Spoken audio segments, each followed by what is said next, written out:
안녕하세요. 사랑하는 대학교의 성도 여러분, 지난 한 주간 동안도 주 안에서 평안하셨는지요? 여러분 모두를 보고 싶은 마음, 그 간절한 그리움을 담아 세 번째 영상 편지를 여러분에게 드립니다. 약국 앞에 길게 늘어선 행렬이 어색하지 않은 일상이 된 때를 우리가 살고 있습니다. 어쩌다가 우리의 삶이 이렇게 되었는지 기막히고 안타깝지만 하나님의 어떤 뜻이 있을 줄로 믿고 끝까지 이 어렵고 힘든 때를 믿음으로 잘 버텨내시고 견뎌내실 수 있기를 바랍니다. 그리고 언제나 편지에서 담아 말씀을 드리고 당부를 드리고 원하고 소망하는 것은 여러분 가운데 한 분도 코로나 바이러스에 노출이 되어 아픔을 겪는 일이 없기를 간절히 소원합니다. 저의 아주 오래전 친구이며 가깝게 지내는 장로님 한 분이 저에게 예쁜 이야기라고 하면서 들려준 한 이야기를 여러분에게 소개하면서 세 번째 영상 편지를 말씀드리고 싶습니다. 한 이야기를 들려주더군요. 폴이라고 하는 한 회사원 크리스찬 청년에 대한 이야기입니다. 그는 팀 동료들과 함께 뉴욕에서 회사를 위해서 중요한 팀 미팅을 마치고 이제 모든 회의를 마치고 금요일 저녁 비행기를 타기 위해서 그 회의장에 나와서 택시를 타려고 했습니다.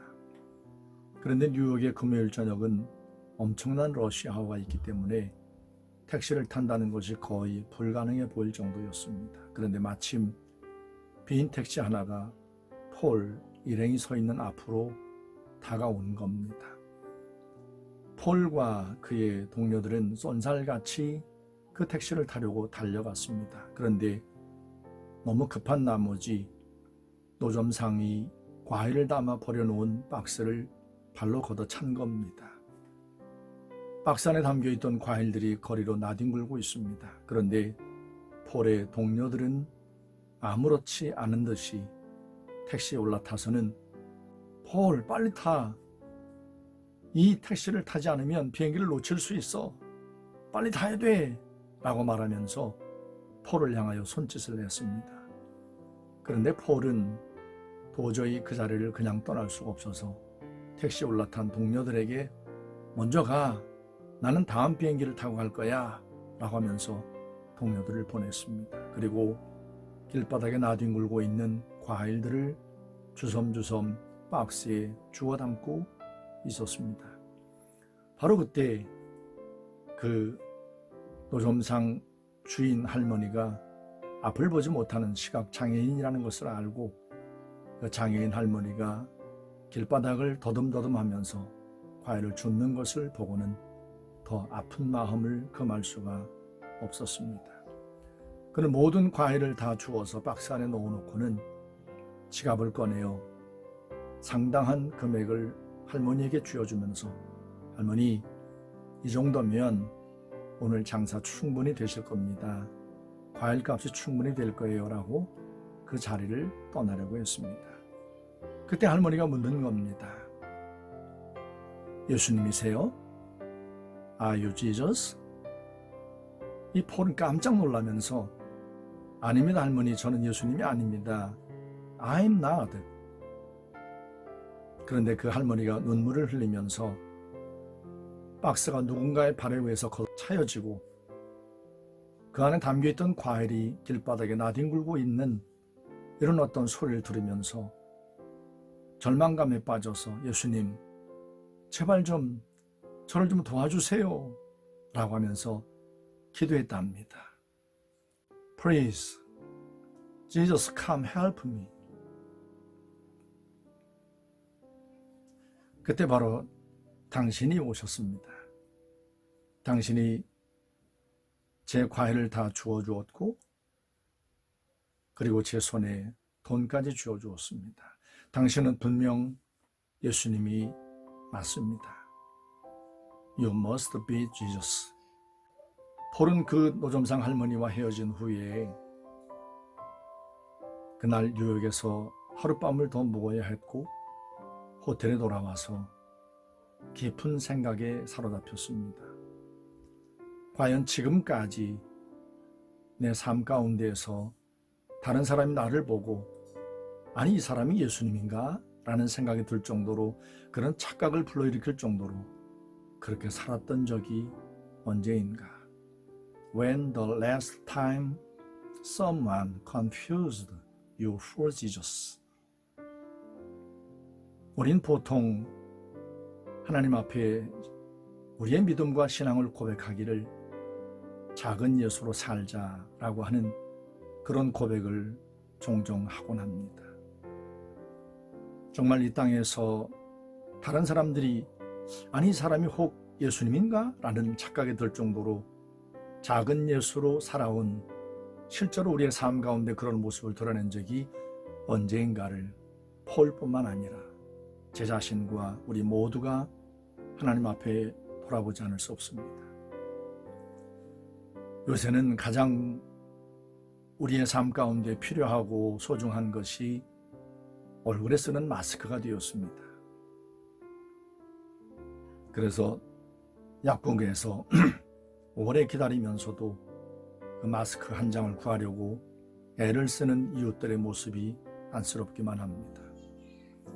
며칠 전 예수마을에 있는 어느 한 자매가 마스크를 사야 될 약속된 예정된 시간에 약국으로 가지 않는 모습을 보고 그 자매에게 물었습니다. 아니 자매 왜 마스크를 팔기로 예정되어 있는 그 시간에 가지 않는 거지? 그랬더니 그 자매가 이렇게 대답을 하는 겁니다. 제가 가서 사지 않으면 필요한 누군가가 사겠지요. 필요한 사람이 아마 사갈 겁니다. 저는 그 자매에게서 작은 예수님을 보았습니다. 마스크 한 장을 아둥바둥 거리면서 내 몫을 챙기겠다고 안간힘을 쓰며 살아가는 제 자신과 우리 모두의 삶을 돌아보면서 그 자매의 마음이 정말 예수님을 닮았다는 생각이 들었습니다. 코로나19 사태로 말미암아 정말 어수선하고 뒤숭숭한 이런 세대를 살아가고 있습니다. 이럴 때일수록 모든 사람들이 점점 마음을 닫고 마음의 빗장을 걸어 잠그고 교회에 대해서, 복음에 대해서, 예수님에 대하여 저들의 마음 문을 꼭꼭 닫고 사는 이런 때가 되었습니다. 이제 진정 작은 예수의 삶을 보여주어야 할 때를 우리가 살고 있는 것 같습니다. 사랑하는 대학교의 성도 여러분, 많이 힘드시지요? 힘들지만 우리가 다시 만나서 그리스도 안에서 함께 서로의 체온을 느끼며 기뻐하며 손을 맞잡고 예배하는 그날까지 말씀 가운데 믿음으로 잘 견뎌내시고 끝까지 은혜 가운데 승리하시기를 주의 이름으로 축복합니다. 안타깝게도 유럽에서 들어온 우리 중앙대학생 가운데 한 명이 코로나19 확진자로 밝혀짐에 따라 또 대면 수업이 2주가 연기가 될 것 같습니다. 그래서 우리도 함께 모여 예배하는 그날을 학교와 같이 2주 또 연기를 해야 될 것 같습니다. 아마 4월 중순을 훌쩍 넘길 것 같습니다. 바라기는 그 안에라도 모든 사태가 안정적으로 진정이 되어 그 안에 교회 문이 열리고 학교의 문이 열려서 우리 모두가 바라는 대로 기쁨 가운데 평안하고 건강한 모습으로 다시 만나 주님 앞에 함께 예배를 드렸으면 정말 좋겠습니다. 많이 답답하실 겁니다. 이런 어떤 힘든 싸움이 언제 끝날까를 걱정하고 근심하는 분들도 계실 겁니다. 사도 바울이 로마의 어느 이름 모를 감옥에 갇혀서 앞으로 앞일을 한 치 앞도 예측할 수 없을 때에 그날 밤 예수님께서 사도 바울 곁에 찾아오셨지 않습니까? 그리고 바울 곁에 서서 사도 바울에게 분명하게 말씀하시기를 네가 예루살렘에서 나를 증거한 것 같이 로마에서도 그리할 것이라는 위로의 말씀을 들려주시면서 앞으로의 모든 삶의 비전을 분명하게 보여주시고 말씀해 주셨습니다. 사도 바울과 함께 하시고 늘 동행하신 예수님께서 사랑하는 모든 대학교의 성도들의 삶에 지금도 살아계셔서 동행하고 계심을 믿습니다. 그 동행하시는 예수님을 굳게 붙들고 매 순간마다 어떤 일이 있더라도 끝까지 예수님의 이름 부르며 주님의 이름 앞에 부끄럽지 않은 작은 예수로 살아 우리 모두 다 평안히 건강한 모습으로 다시 만나십시다. 다시 한번 주님의 이름으로 여러분 모두의 평안을 기원하며 다음 주에 네 번째 영상 편지에서 여러분을 평안한 중에 뵙고 싶습니다. 주님의 이름으로 샬롬.